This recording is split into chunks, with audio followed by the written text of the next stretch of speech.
You're listening to the Infinite Banking Mastery Podcast.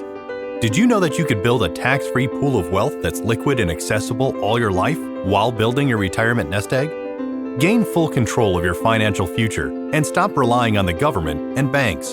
The wealthy have already discovered this wealth-building secret. Now it's your turn to get financially secure without following the conventional wisdom that keeps you in debt to banks. Now here's your host, Valerie LaRocque. Hello, everyone. Happy Independence Day. I hope that today you are finding a special way to enjoy and celebrate freedom. And I thought that today I would rerun one of my first episodes that I think is very important. This episode, 2 Ways to Build Tax-Free Wealth, talks about the problem and tax risks lying ahead, and also how there's really only 2 places to protect your savings from future unknown tax rates. Imagine putting dollars away right now for your retirement years and having no idea what your tax rate will be at the future time, or at that future time when you need your funds, and it ends up being double your tax rate today. Hey, government, go ahead and take twice as much. No, thank you. Well, unfortunately, this is a very real risk, and we have no idea what our tax rate will be in the future. Oh, and I figure I should mention that when I recorded this episode a year and a half ago, the deficit was just under 32 trillion, and now it's just under 35 trillion. Absolutely unacceptable. Enjoy the episode. On my last episode, I had ended with the question, where do you store your cash? As we were discussing the giant need our government has to bring in more revenue. I went over a high level and very dreary look of our nation's financial situation, sharing how we as a country are spending more than we are bringing in by a lot, and just amassing this very huge debt that we are all aware of, this $31 trillion and growing that we currently owe as a nation. And then even more scary when we look into the future at our unfunded liabilities and the debt that every one of us owes at over 173 trillion. So today, I want to shed some more light on this by going into our tax history and then sharing some light at the end of the tunnel by sharing some ways to protect yourself from what David Walker, ex-CPA of the USA, says is inevitable to happen. And if you missed the last episode, I'm referring to a statement on how our future tax rate will need to double or our country could go bankrupt. So now let me review some numbers from our historical tax charts. I got this information from the irs.gov website. It's table 23. Feel free to look this information up yourself. You can see the full history, or I can go over my copy with you. If infinite banking is something you would like to implement for yourself or your family and would like to connect for a call. So now let me pull up this chart I have here. So starting with 1913, when federal taxes first began, the first tax rate they had was 7%. For anybody who earned over $500,000 a year. Now, that was a lot back then, a lot of money, and so people probably were not very concerned. It stayed at that level until 1916, when then the government changed it, and it became 15% taxes for anybody who made over $2 million.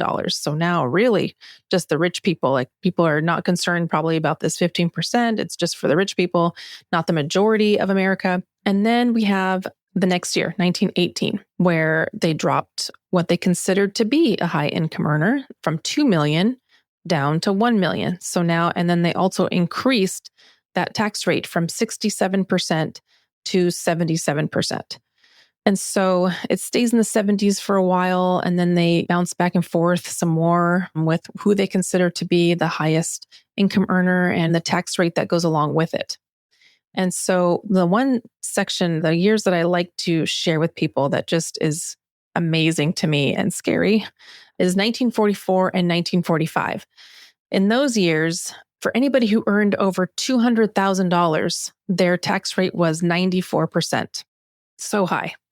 Even those years when Ronald Reagan, he was making movies back then, he said, well, I might as well stop working after I earn $200,000 because after that, I'm only making 6 cents on the dollar. That's what he did back then. So then from there, the tax rate drops a little bit, but continues to stay 80s and 90s all the way to the 60s, where then it drops down to tax rate of 70% and stays in the 70s for a while until the early 80s. And then in the late 80s, the tax rate drops down and then becomes what we're accustomed to seeing in the 30% range, 30 to 40% range. So as you can see or hear based on this chart, the government kind of just does whatever they want, whenever they want. They change both numbers. They change who they consider to be a high income earner, and they change the tax rate for that person. And it just, for those people, and it just depends on who's in office, what's going on in our world at the time, etc. In addition to that Excel spreadsheet, which you can find online, I also do have a handy chart that I'd be happy to go over with you to show it in picture form, just, so you can see more visually how ugly those numbers are. So now, after getting a solid understanding of our historical tax rates, I'm sure it's starting to become more clear the danger your tax deferred accounts are in. The accounts I'm referring to are your retirement accounts, where you receive a tax deduction today in exchange for a supposed lower tax rate when you retire. Because the story has always been that you are likely to be in a lower tax bracket in the future once you retire. Though I can tell you, I have a funny joke with my family. When my father retired, he told me how he had asked his CPA, "Why are my taxes so high?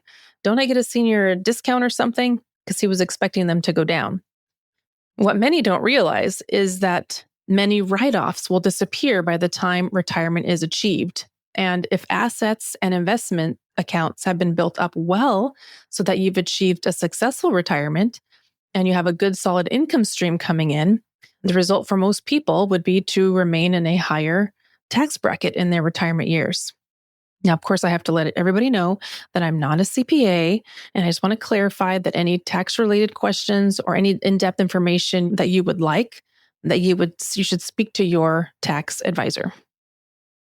So now, reflecting on what I've talked about so far, if our tax rates can fluctuate at any time, and of course, keeping in mind our history that we've had much higher tax rates before, this combined with our astronomical deficit, our future unfunded liabilities, and our inability to slow down spending and lower expenses as a nation, with our government's current and future need for more money to address all of the many needs of our country and to even simply honor what we've promised to our seniors. Doesn't it seem kind of obvious that our government is going to need more money? And we all know that the government has no way of making money. Therefore, taxation is the only way for our country to increase revenue. And if we are in one of the lowest tax bracket environments historically right now, because we are, it certainly wouldn't be shocking for income taxes to go up. Looking at those charts and everything that I just talked about from the IRS website.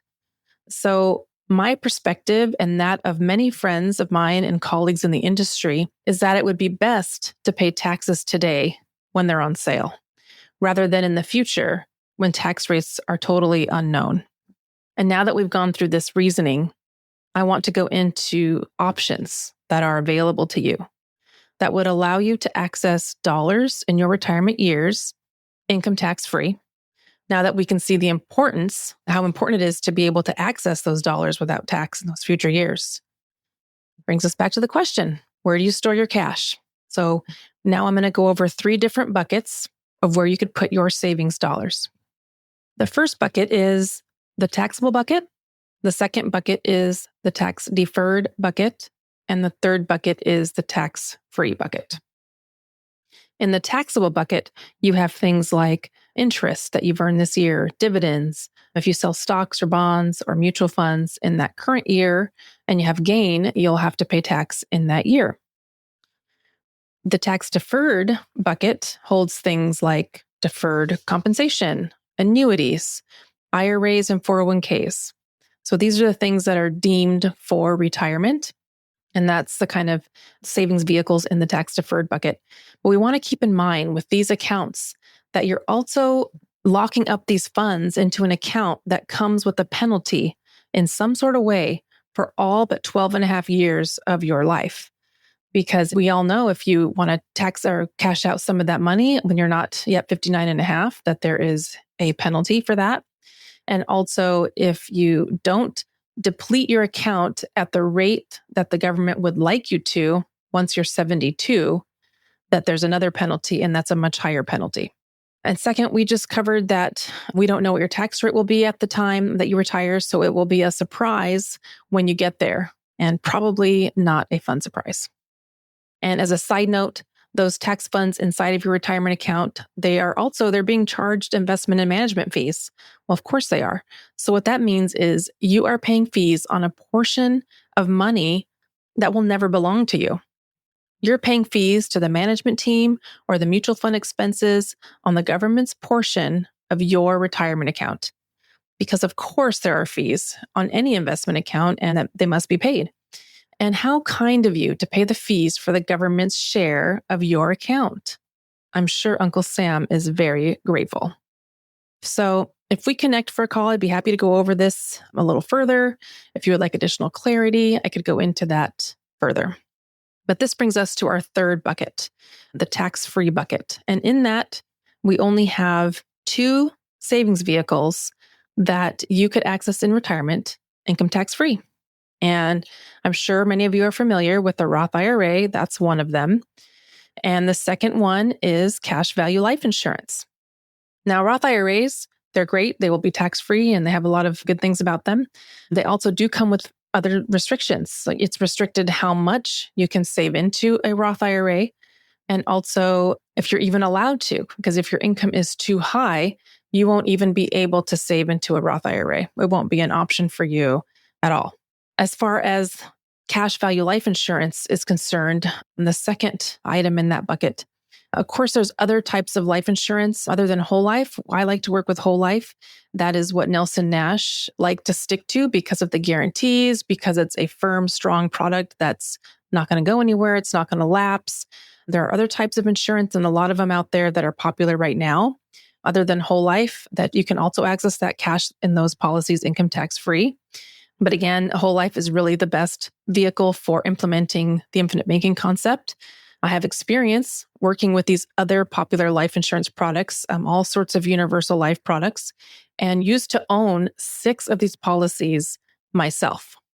What I like about whole life is that it is guaranteed to be in force until age 121, whereas universal life policies have increasing costs inside of them and therefore have the risk of imploding.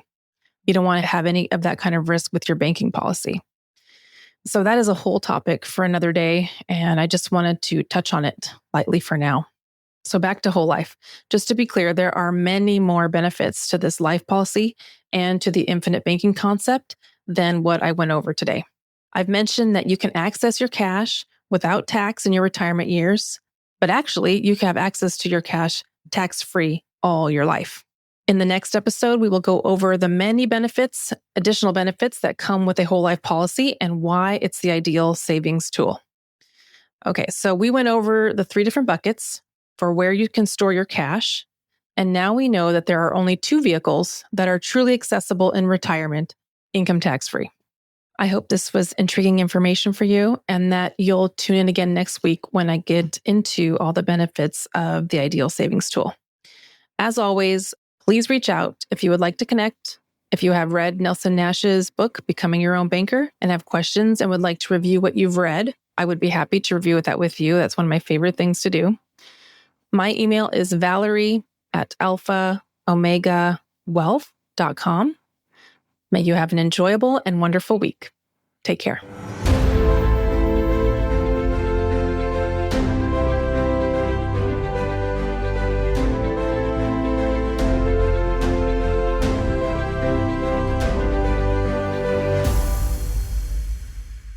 This is thepodcastfactory.com.